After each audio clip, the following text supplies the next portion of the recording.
자, 말씀 보시겠습니다. 요한복음 17장 22절에서 26절입니다. 요한복음 17장 22절에서 26절.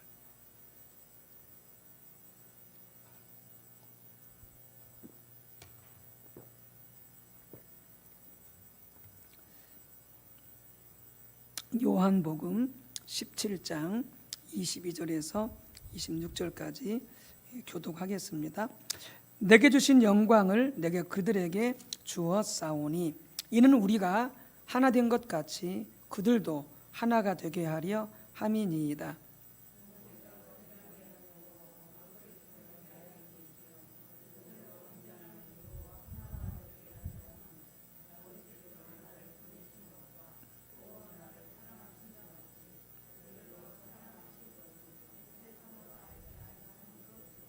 아버지여 내게 주신 자도 나 있는 곳에 나와 함께 있어 아버지께서 창세전부터 나를 사랑하심으로 내게 주신 나의 영광을 그들로 보게 하시기를 원하옵나이다.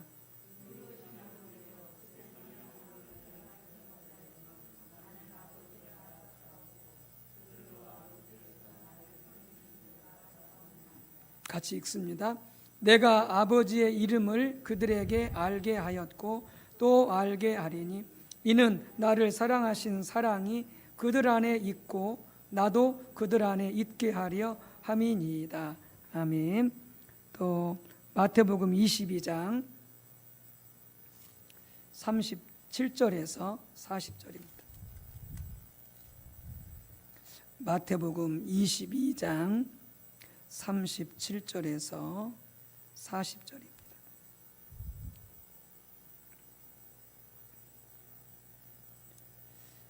교독하시겠습니다. 예수께서 이르시되 내 마음을 다하고 목숨을 다하고 뜻을 다하여 주 너희 하나님을 사랑하라 하셨으니 둘째도 그와 같으니 내 이웃을 내 자신같이 사랑하라 하셨으니 아멘.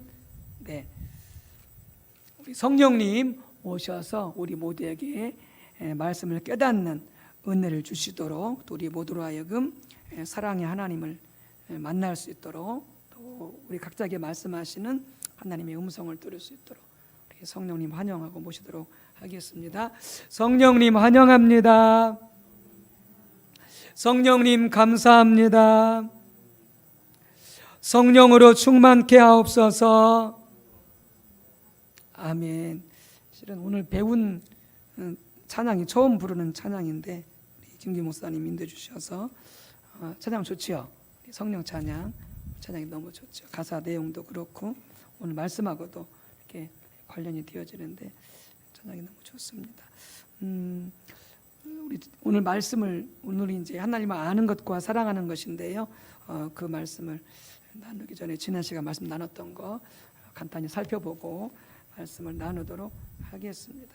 우리 신앙의 핵심은 바로 하나님을 아는 것이요 하나님을 사랑하는 것이다. 이렇게 말씀을 드렸습니다. 우리가 이 부분을 많이 실은 신앙생활 하면서 간구하는데요. 실은 가장 우리 신앙생활의 핵심이 뭐냐? 실은 하나님을 사랑하는 겁니다. 하나님을 사랑하는. 그러니까 하나님을 사랑해야 우리가 우리 자신도 사랑할 수 있습니다. 실은 우리 자신을 사랑하고 있지 않습니다. 그러니까 우리가 우리 자신을 사랑하려면 하나님이 우리 이들을 사랑하신 것을 아셔야 돼요. 하나님 우리를 얼마나 사랑하시는지 그 사랑을 알아야 우리가 우리 자신을 사랑할 수 있습니다. 그리고 우리가 우리를 사랑해야 우리가 또 이웃들을 사랑할 수 있어요.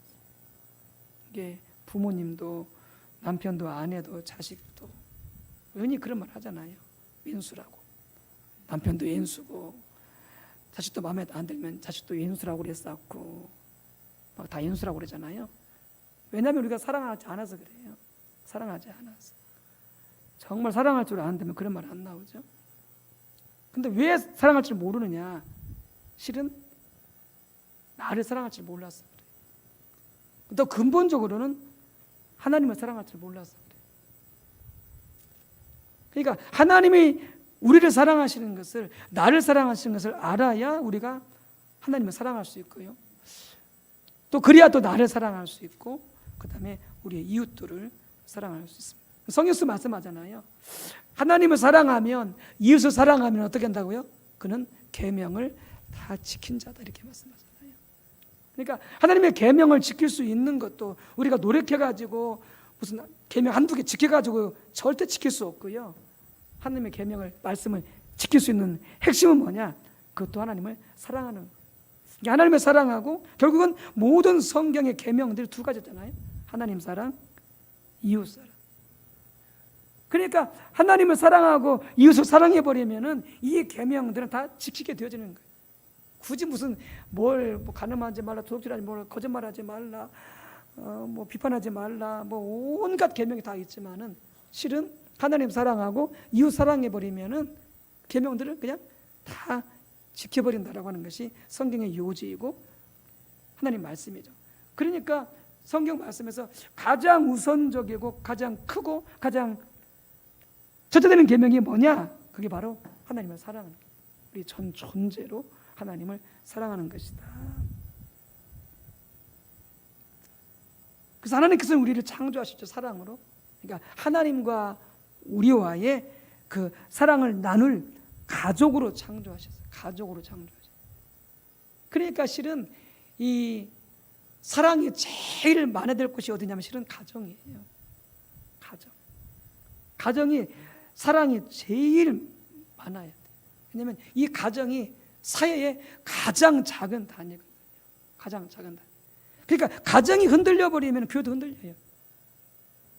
가정이 흔들려, 교회도 흔들려. 그러니까 가정이 흔들려 버리면 나라도 흔들려요. 지금 심각한 게 한 해에 그렇다고 그랬던 것 같아요. 그러니까 부모 없이 자라는 아이들이 한 해에 4,000명이라고 그러잖아요. 이 아들이 어디로 가겠어? 고아원으로 가든지, 요새는 또 이제 지난번에 그 입양아 사건 때문에 요새는 또 입양도 안 한대요. 그러니까 그 아이들이 충분히 부모의 사랑을 받고 자라야 되는데 이제 심각한 사회적 문제가 되는 거예요. 근데 그 중에는 이제 정말로 좋은 부모를 만나가지고 정말로 그 안에서 사랑으로 잘 양육받아서 크게 되어지면 좀 모를까. 대부분 그렇지 않을 거란 말이죠. 이 당장은 아니어도 이게 나중에 이제 심각한 사회 문제가 될 수도 있다라고 하는, 뭐 다 그런 건 아니겠죠. 그러니까 가장 사랑이 많이 될 것이 뭐냐? 실은 가정입니다. 가정이고, 그리고 이 가정 속에 하나님의 사랑이 정말로 놀랍게 부어져야 돼요. 그러니까 하나님이 우리를 가족으로 창조하신 거예요. 하나님은 아버지, 우리는 하나님의 자녀로서 하나님께서 우리를 창조하시고 구원해 주신 것이죠. 왜요? 우리와 사랑을 나누기 위해서, 사랑의 교제를 하기 위해서. 이렇게 창조한 피조물이 없잖아요. 천사도 이렇게 창조하지 않으셨잖아요. 심지어는. 그리고 다른 모든 짐승들, 모든 식물들 이렇게 창조하시지 않았잖아요. 오직 인간만 이렇게 하나님께서 하나님과 사랑을 나눌 가족으로 창조하시고 그리고 구원해 주셨다라고 하는 것이죠. 얼마나 놀라운 사랑인지 모릅니다. 그런데 우리가 하나님을 사랑한다고 그랬을 때에 그 의미가 뭐라고 그랬습니까? 우리가 지난 시간 나눴던 것처럼 우리는 하나님 우리를 그렇게 사랑하셨듯이 우리도 하나님을 전 존재로 사랑하는 것이다, 이렇게 말씀드렸죠. 그러니까 하나님 우리를 사랑하시기 위해서 하나님이신 독생자 예수 그리스도를 아낌없이 주셨잖아요. 이 땅에 보내시고 그 다음에 십자가에 달려 죽게 하시고 우리 모든 죄를 속량하시고 그리고 값없이 우리를 하나님의 아들, 딸 삼아주시고, 독생자 하나님이 어떤 자신의 전부이신 그 하나님이신 예수님을 보내주셔서 우리를 사랑하심으로 그렇게 해주셨다라고. 그러니까 하나님 우리를 사랑하시되 그분이 전 존재로 우리를 사랑하셨던 거죠. 모든 것 다 걸고 우리 사랑하셨다. 그러니까 하나님은 우리도 그렇게 하나님을 사랑하기를 원하시죠. 전 존재로 우리 모든 것으로 하나님을 사랑하기를 원하시는 것이죠. 왜 그렇습니까? 하나님은 인격이시기 때문에. 하나님은 인격이시기 때문에. 예. 그리고 또한 인격이시기 때문에 우리는 무엇으로 사랑해야 되느냐? 우리는 마음으로 사랑해야 된다는 거죠. 마음으로. 물론 행동도 사랑하지만은 우리는 먼저 마음으로 사랑을 해야 된다라고 하는 것이죠. 그래서 우리는 한 마음으로 오직 우리 모든 것을 다 걸고 하나님을 사랑할 수 있는 그런 사랑이 되어야 된다는 거예요. 하나님 그렇게 우리를 사랑하셨듯이. 근데 그랬을 때 우리가 한 마음으로 우리 모든 것으로 하나님을 사랑한다고 그랬을 때에 중요한 게 뭐라고 그랬습니까? 오직 하나님만이 우리의 유일한 구세주다, 주인이시다, 그 다음에 우리의 생명이시다, 힘이시다 그랬죠. 그러니까 하나님 외에는 우리에게 어떤 주도 없는 것이죠. 어떤 구세주도 없는 것이죠. 그리고 하나님의 그 어떤 것도 우리 힘이 되거나 생명이 될 수가 없는 거죠. 그게 이제 바로 우리가 마음이 나눠지지 않은 한 마음으로 하나님을 우리가 사랑하는 상태다라고 하는 것이죠. 그래서 다윗은 지난번 말씀드렸듯이 나의 힘이 되신 여호와여 내가 주를 사랑합니다. 그러니까 다윗은 아무리 큰 고난과 어려움이 있어도요, 그는 오직 하나님만 의지했어요. 하나님만 자기 힘으로 삼았어요. 다른 왕들처럼 막 다른 나라에 가서 막 뇌물을 주면서 뭐 도와주세요, 막 군사를 돈 주고 뭐 빌려오거나 다른 나라한테 이렇게 굽신굽신해서 막 도와달라거나 이렇게 하지 않아요. 다윗은 그렇게 하지 않았어요. 다윗은 어떤 죽을 고비 그런 전쟁의 위험 가운데서도 그런 죽으면 죽으리라 오직 하나님만 의지했어요. 하나님께만 기도했어요. 하나님만 바라봤어요. 그게 하나님을 사랑하는 거예요. 근데 다른 왕들을 보면은 그때 하나님께 기도한다고 하면서도 다른 나라의 도움을 요청하고 다른 나라에 갔다가 도움을 받는 거죠. 그게 뭐 벌써 마음이 둘로 나눠진 거죠. 하나는 하나님을 믿고 또 하나는 예국의 군대를 신뢰하게 되어죠. 벌써 이게 두 마음이 되어지는 거예요. 그게 하나님을 사랑하는 것이 아니다라고 하는 거였었죠. 자, 오늘은 이제 하나님을 사랑하는 것과 하나님을 사랑하는 것에 대해서 말씀을 나누도록 하겠습니다. 하나님을 아는 것과 하나님을 사랑하는 것은 이게 신앙의 본질이라고 그랬잖아요. 하나님을 아는 것, 하나님을 알고 사랑하는 것, 이게 아까도 말씀드린 것처럼 우리 신앙의 핵심이다. 핵심이다. 이게 우리는 하나님을 사랑한다라고 그랬을 때 우리는 가장 먼저 하나님을 위해서 내가 뭘 많이 할까 이걸 생각하거든요. 하나님을 위해서 내가 무엇을 많이 할까 생각하는데 그게 아니고 가장 먼저 해야 될 게 뭐냐, 내가 하나님을 사랑하고 있느냐 이 부분을 살펴야 된다는 거죠. 그렇게 예수님께서 그 마태복음 7장에서 그랬잖아요.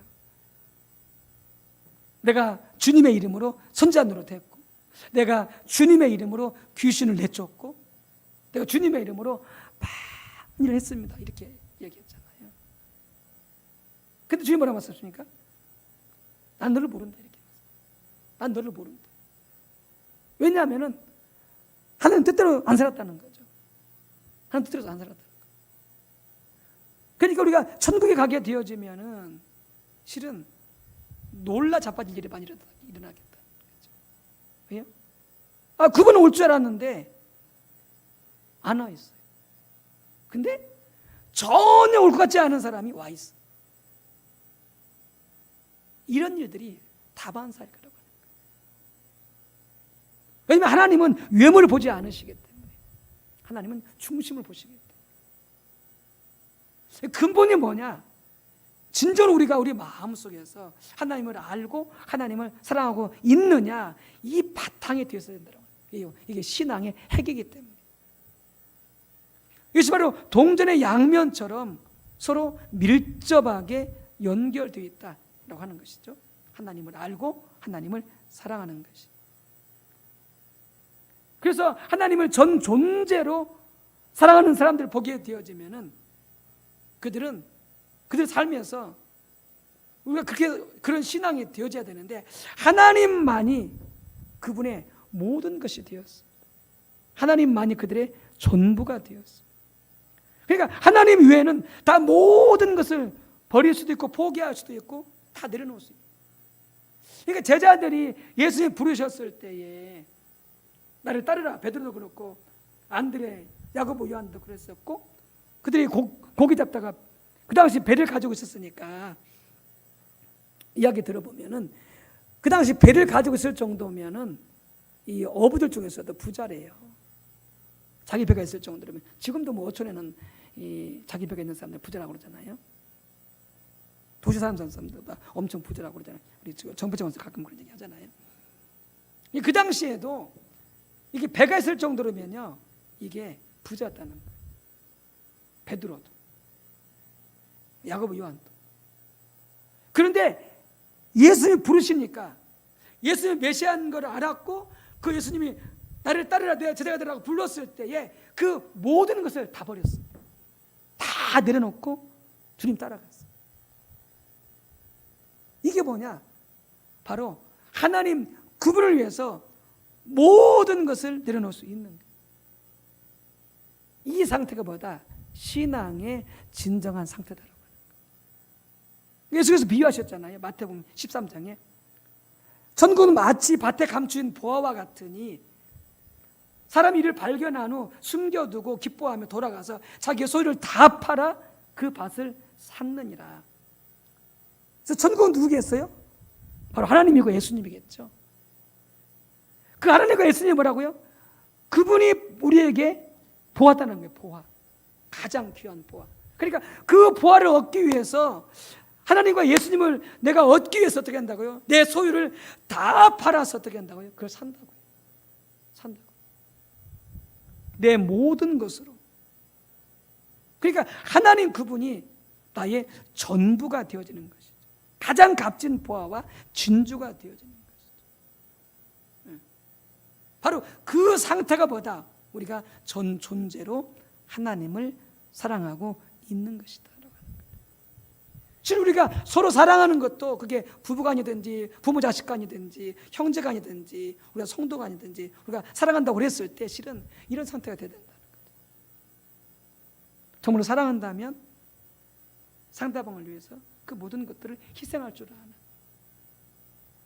그럴 수 있어야 된다는 거죠. 하나님 우리를 위해서 그렇게 하셨듯이. 그리고 이렇게 하나님을 전 존재로 사랑하는 사람은 그렇기 때문에 어떻게 한다고요? 하나님을 아는 것이 그들의 삶의 유일한 목적과 목표가 된다는 것이죠. 왜요? 하나님을 알아야 하나님을 사랑할 수 있기 때문에. 하나님을 사랑할 수 있기 때문에. 그러니까 모세도 그렇고 다윗도 그렇고 바울도 그랬고요. 바울이 뭐라고 말했어요? 빌립보 3장 8절에 내가 모든 것을 다 해로 여긴다. 배설물처럼 여긴다. 왜? 내게 예수 그리스도를 아는 지식이 가장 고상하니까. 예수들을 아는 것이 내게 가장 귀한 보배이기 때문에 내가 예수님을 알기 위해서 모든 것을 다 배설물로 여긴다. 이렇게 말씀합니다. 다른 모든 것들이 예수님을 아는 것에 방해가 되어지니까 그렇게 말씀하고 있는 것이죠. 그래서 우리가 정말로 내가 주님을 사랑하고 있는지 가늠해 볼 수 있는 한 가지 테스트가 뭐냐? 내가 지금 주님을 알기 위해서 바울처럼 다윗처럼 모세처럼 그것이 나의 유일한 목표와 목적이 되어져 있는가라고 하는 것을 보면 아는 거죠. 그게 다윗이 말했잖아요. 내 평생의 한 가지 소원은 주님의 집에 아버지 집에 거하며 주님의 임재 가운데 거하며 하나님의 아름다움을 바라보며 하나님의 영광을 보며 하나님과 대화하는 것이다. 이렇게 말했잖아요. 다윗의 평생의 한 가지 소원. 한마디로 말해서 보다 하나님의 임재 가운데 하나님을 아는 것이다. 그 말이에요. 다윗의 평생의 한 가지 소원. 이와 하나님의 사람들은요, 하나님을 전적으로 사랑하기 위해서 하나님을 아는 것을 자기의 삶의 유일한 목표와 목적으로 삼았다고 하는 것이죠. 그래야 우리가 어떻게 된다고. 그래서 하나님께서 말씀하시잖아요. 너희가 나를 만나고자 하느냐? 전심으로 나를 찾으라. 전심으로. 뭐 어떻게 처럼 목마른 사슴이 시냇물을 찾듯이. 사슴은 시냇물이 없으면 죽잖아요. 그 건기에, 그 사막에서. 그러니까 그 물이 뭐가 같은 거예요? 자기 생명과 같은 거예요. 그러니까 그 물을, 생명을 걸고 찾으러 가는 거예요. 짐승들의 그 맹수들의 위험도 있고 각가지 그 사막에서 위험이 있지만은 그 물 없으면 어떻게 하는 거예요? 그 물을 찾기 위해서 가는 거예요. 그렇게 너희가 어떻게 하라? 하나님을 찾으라 말씀하잖아요. 그럼 내가 너희를 만날 것이고 내가 너에게 내가 알게 해주겠다. 이렇게 말씀하는 거예요.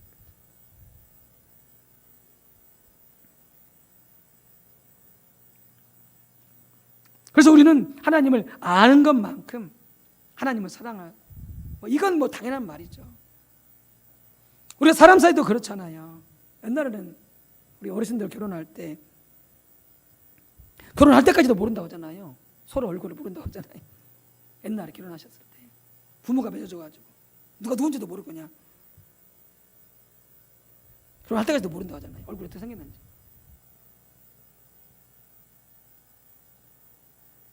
그런 상태에서 무슨 뭐 사랑이 있겠어요? 그냥 하나의 제도로서 그냥 결혼하는 거예요.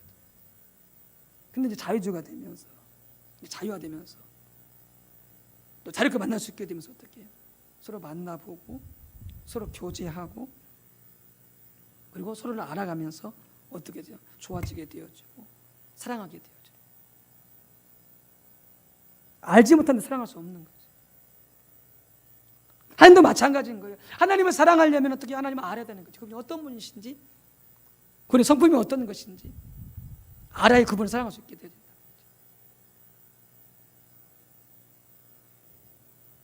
그래서 우리가 하나님을 알게 될 때, 우리가 하나님의 사랑을 알게 될 때에, 하나님의 영광을 알게 될 때에 우리는 더욱더 하나님을 사랑할 수 있게 되어지고 하나님을 사랑하기를 원하게 되어진다라고 하는 거죠. 마이크 비클 목사님이라는 분, 유명한 분이 있는데 그렇기 때문에 그분이 그렇게 말했어요. 우리가 하나님을 사랑하려면은 그렇기 때문에 뭐가 필요하다? 하나님의 도움이 필요하다. 하나님의 도움이 필요하다. 어떤 도움? 하나님의 사랑을 우리한테 계시해 주셔야 됩니다.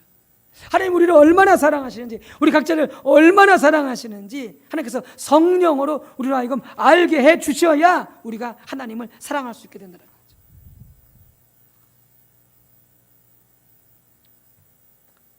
하나님께서 우리에게 가장 원하시는 것이 뭐냐? 무엇일 것 같아요? 헌금을 많이 하는 것일 것일까요? 전도를 많이 하는 것일까요? 교회에서 무슨 직분을 받는 것일까요? 뭐 사회에서 대통령이 되어지고 뭐 유력한 인사가 되어지는 것일까요? 하나님이 가장 원하시는 게 무엇일 것 같아요? 말씀드렸듯이 우리가 하나님을 전 존재로 사랑하는 것을 가장 원하세요. 그게 첫째 계명이라고 했잖아요. 이 첫째 계명은 뭐예요? 하나님 우리에게 가장 원하시는 게 그거예요. 전 존재로 우리가 하나님을 사랑하기를 원하는, 이게 가장 원하세요. 그게 하나님 가장 큰 열망이 있어요. 첫째 되는. 그 나머지 것들은 뭐예요? 하나님을 전 존재로 사랑하게 되어지면 나머지는 그냥 따라오게 되어 있어요. 그게 뭐 전도하는 것이든지, 그게 헌금하시는 것이든지, 그게 뭐 충성하는 것이든지, 뭐든지 그냥 따라오게 되어 있어요. 그건 부수적인 것들이에요. 가장 큰 게 뭐냐? 하나님을 전 존재로 사랑하는 거예요. 사랑.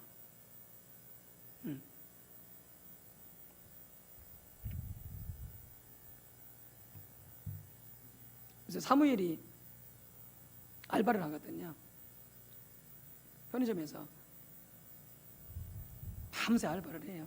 일주일에 한 번씩.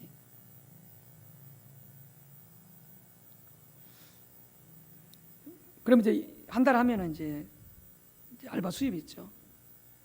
그래서 이제 오늘 아까 이제 서재에 이제 있는데 이제 오늘 말씀 주면 서재에 있는데 전화가 왔어요. 사무엘이 가래떡을 5,000원짜리 사왔대요. 더 준다고. 뭔 돈으로 사왔대요? 그랬더니 어제 알바비 받았다.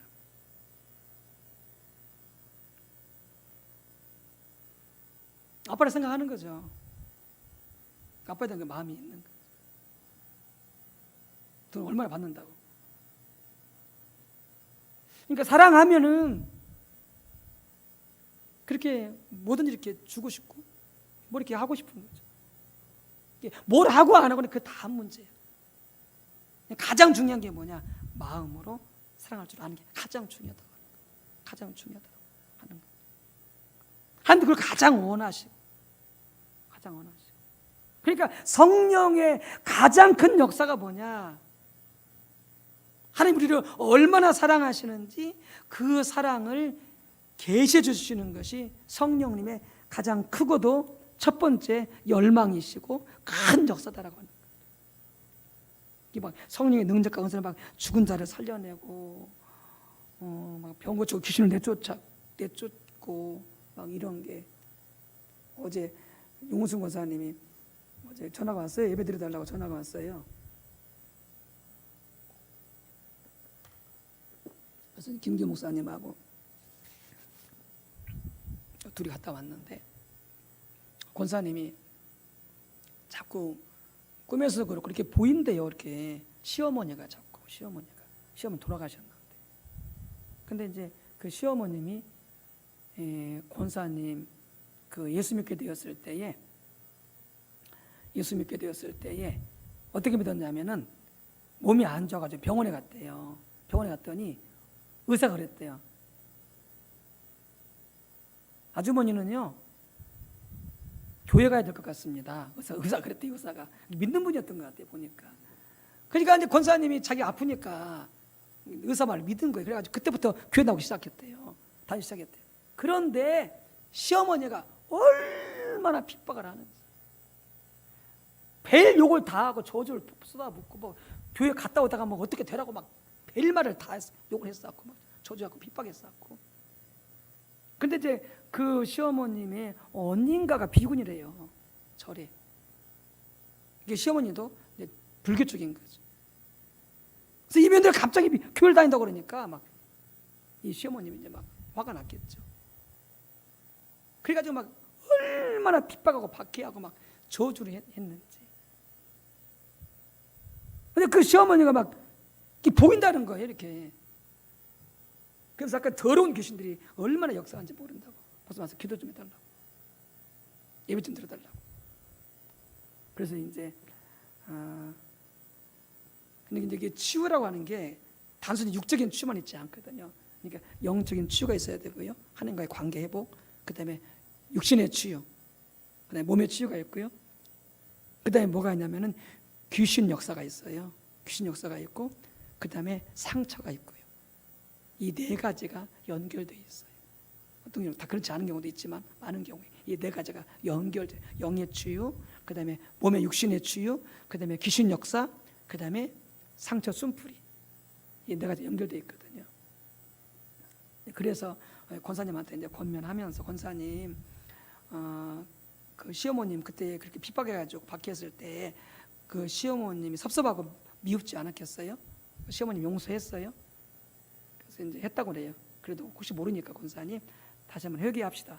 권사님 따라 하시라고 해서 이제 그 시어머니한테 섭섭했던 거, 미워했던 거, 원망했던 거 이런 거 회개하고, 그다음에 이제 예수님의 이름으로 그 귀신 떠나가도록. 그 시어머니가 그런 게 아니거든요. 이 악한 귀신이 이 시어머니 모습으로 나타나는 거거든요. 이 악한 귀신은 이 변장이 강하고 이 거짓말 잘하기 때문에 시어머니가 그런 게 아니거든요. 뭐 시어머니는 이미 돌아가셨고 하나님 앞에 가셨죠. 그런데 더러운 귀신이 시어머니 모습으로 상처나 그런 게 있기 때문에 이런 모습으로 나타나는 거죠. 그래서 끊고 대적하는 기도하고 그렇게 해서 이제 예배 드리고 왔죠.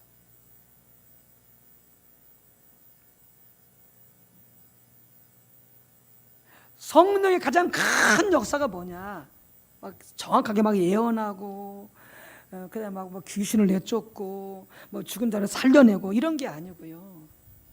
하나님의 사랑을 우리에게 계시해 주시는 거예요. 하나님의 사랑을 우리에게 알게 해주시는 거예요. 이게 성령님의 가장 큰 역사입니다. 가장 큰. 하나님은 이걸 원하시고, 그러니까 오늘 요한복음 17장이 보게 되지만 예수님이 그것 때문에 기도하시는 거예요. 요한복음 17장이 예수님의 중보기도거든요.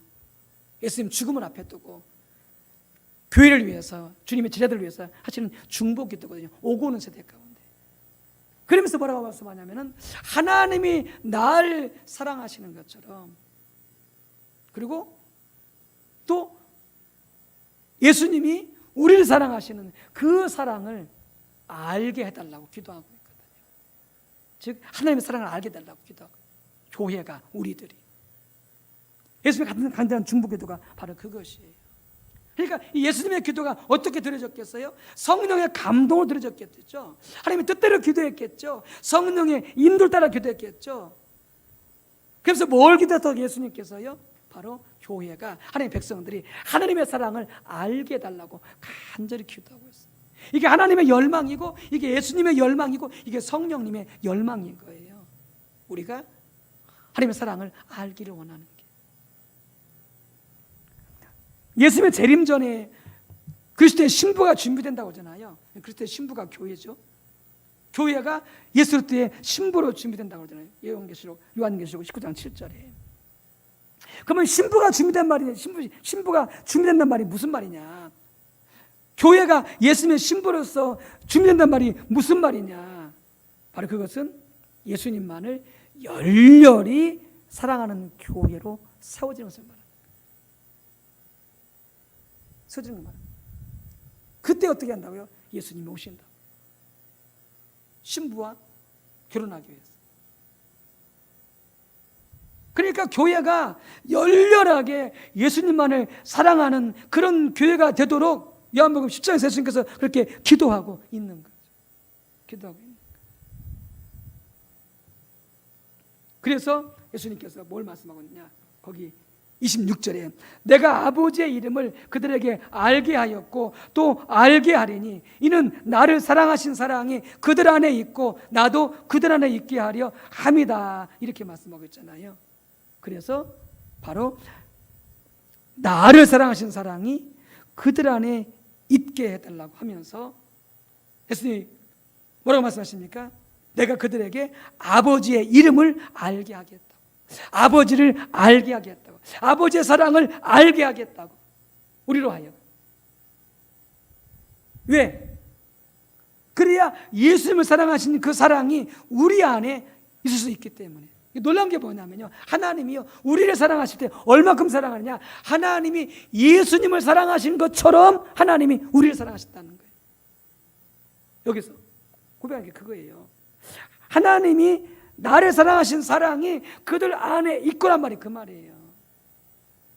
그러니까 하나님 우리를 사랑하시면서 예수님보다 더 적게 사랑한다, 그게 아니에요.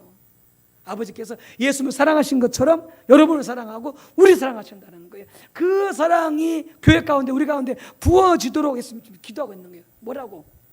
내가 그들에게 계속 하나님을 알게 해주겠습니다. 하나님의 사랑을 계속 알도록 내가 하겠습니다.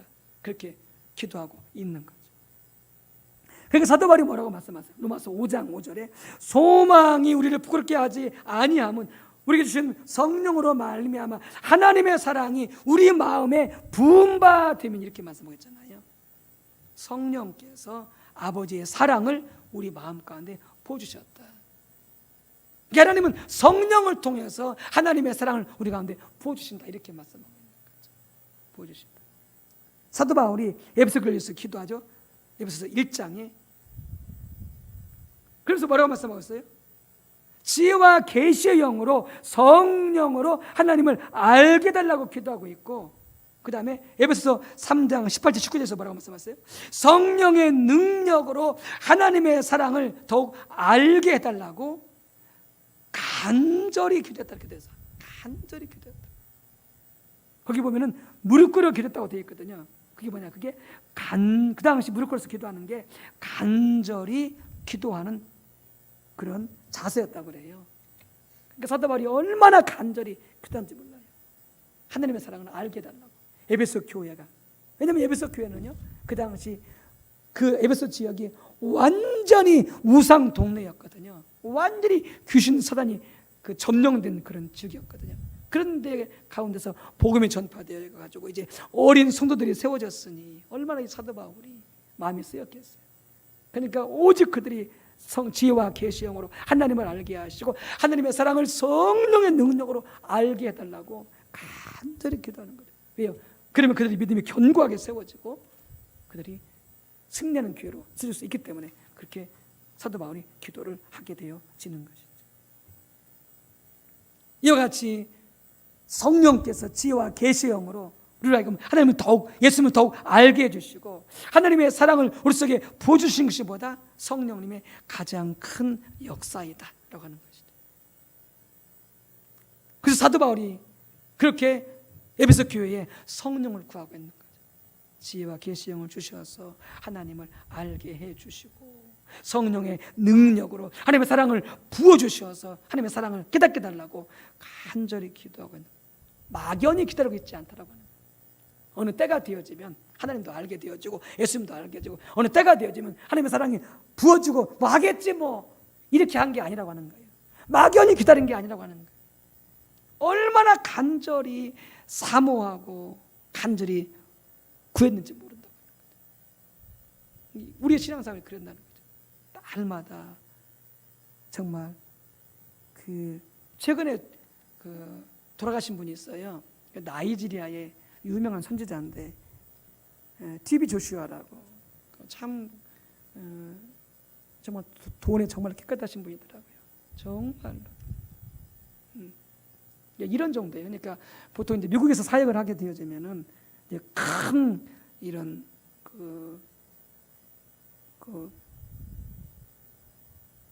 운동장을 빌린다든지 그다음에 체육관을 빌리거든요. 그러면 돈이 어마어마하게 들어가잖아요. 근데 빌리면 그러면 이제 헌금을 받아요. 성도님들한테. 왜냐면 그런 걸 대관을 해야 되니까.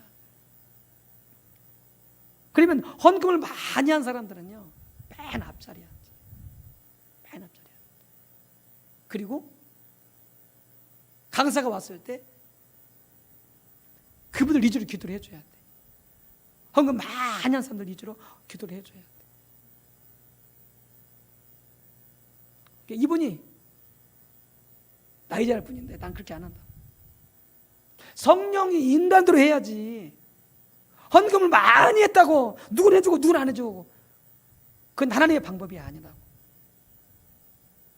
이분이 그래서 이렇게 사역하러 가게 되어지면요 우리 돈을 가지고 사역하러 간대. 그리고 자기 나라 돌아갈 때는 돈 한 푼도 안 가져가고. 왜냐면 그래야 마음껏 하나님이 인도하신 대로 사역을 한다는 거죠. 그 사람이 막 이 사람이 헌금을 많이 했으니까 뭐 이 사람 기도해주고 저 사람 기도해주고 이 사람 데리고 저 사람 안 되고 그렇게 돼주니까 그러면서 이제 이 부흥회가 진행될 때는 자기가 어디에 있는지 숙소를 가르쳐주지 않는데요.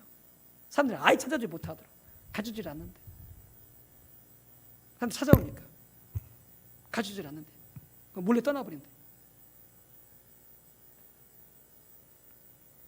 정말 돈이 깨끗하신 분이더라고요. 근데 이분이 이제 최근에 돌아가셨는데 그분이 뭐라고 말했냐면 이렇게 말했어요. 우리가 참 그런 걸 그러니까 이렇게 하나님의 그 놀라운 종들이 있잖아요. 근데 성경에 되어 있는 것처럼 하나님께서 엘리야한테 뭐라고 말씀하시냐면 엘리야는 우리와 성정이 같은 사람들 이렇게 말씀하잖아요. 성정이 같은 사람이다. 이게 엘리야나 우리나 뭐예요? 다 똑같은 인간이다 그 말이에요. 똑같은 인간. 이게 모세나 다윗이나 예수님 12제나 우리가 다 똑같은 인간이라는 거예요. 연약한 인간이라는 거예요. 그럼 뭐가 다르냐라는 거예요. 그러면 왜 그러면 그들 그렇게 놀랍게 쓰임 받고 우리는 왜 그러냐는 거예요. 이게 뭐가 차이가 있냐면은 이 사모함이 다른 거예요. 하나님을 간절히 사모하는 게 다른 거예요. 열망하는 게 다른 거예요. 하나님을 찾는 그 열심이 다른 거예요. 거기서 차이가 나는 거예요. 거기서 차이가 나는 거예요. 데이비드 조슈아가 뭐라고 말했냐면은 이렇게 말했더라고요. 여러분, 하루를 살 때에 오늘이 마지막이라고 생각하고 사세요. 이렇게 돼요. 오늘만 살고 내가 내일은 죽는다. 이런 생각을 가지고 오늘 하루를 살라는 거예요. 여러분 오늘의 마지막으로 생각하고 살아보십시오. 우리가 시간을 어떻게 쓸 것인지 상상 한번 해보세요. 얼마나 치열하게 살겠어요? 얼마나 열심히 살겠어요? 하늘 한 팔. 그러니까 그렇게 어떻게 해야 우리가 하나님 앞에 신앙생활을 하라는 거예요. 그래야 우리가 어떻게 한다고요? 하나님 앞에 갈 수 있다는 거예요. 근데 마지막 날이 아주 멀리 있는 것처럼, 나는 오래 살 것처럼, 나는 시간이 많은 것처럼 그렇게 생각하면서 그냥 하루하루가 어떻게 하냐면 너무 그냥 안일하게 보낸다는 거죠. 이렇게 해도 주님 만날 수 없다는 거죠. 만날 수 없다는 거예요. 참 명언이더라고요. 아, 내가 잊어서가 필요하겠구나. 그렇죠? 오늘 하루가 마지막인 것처럼 살아라. 그래서 간절히 하나님을 찾고 주님을 구하라는 거죠. 주님을 구하라는 거죠. 사도 바울이 간절히 기도하고 있어요. 교회가 지와 계시형 성령을 주셔서 하나님을 알게 하시고 성령의 능력으로 그 하나님의 사랑을 알게 하여 주옵소서. 왜 그래야 우리가 정말로 하나님을 사랑할 수 있습니까? 나중에 살펴보겠지만 그래야 우리가 우리 자신도 사랑할 수 있고 우리 이웃도 사랑할 수 있게 되어지니까 그 사랑을 알게 달라고 그렇게 기도하고 있는 것이죠. 제가 에베소 3장 17절 19절 제가 한번 읽어드릴게요. 믿음을 통하여 그리스도가 너희 마음속에 거하게 하시며 너희가 사랑 안에 뿌리를 내리고 털을 닦아 모든 성도들과 함께 그 너비와 길이와 깊이와 높이가 얼마인가를 잘 깨달을 수 있게 해주시며 또 지식을 초월한 그리스도의 사랑을 알아 너희가 하나님의 모든 충만으로 가득 차기를 구하노라. 이렇게 됐잖아요. 이게 하나님의 모든 충만으로 우리에게 채워지기를 원하십니까? 그러려면 우리가 하나님을 사랑할 줄 알아야 돼. 하나님을 사랑하면은 하나님의 모든 충만한 것으로 우리가 넘치게 채워준대. 넘치게 채워준대. 네. 그래서 정말로 우리가 하나님을 알고 하나님의 사랑을 성령으로 알고 우리 가운데 하나님 우리를 얼마나 사랑하신지 그 사랑을 알고 우리 가운데 하나님의 사랑이 넘치도록 부어지는 그래서 그 사랑으로 우리가 또 하나님을 사랑할 수 있는 정말 그런 신앙의 단계로 우리 모두가 올라가게 되시기를 주님의 이름으로 축복합니다. 아멘.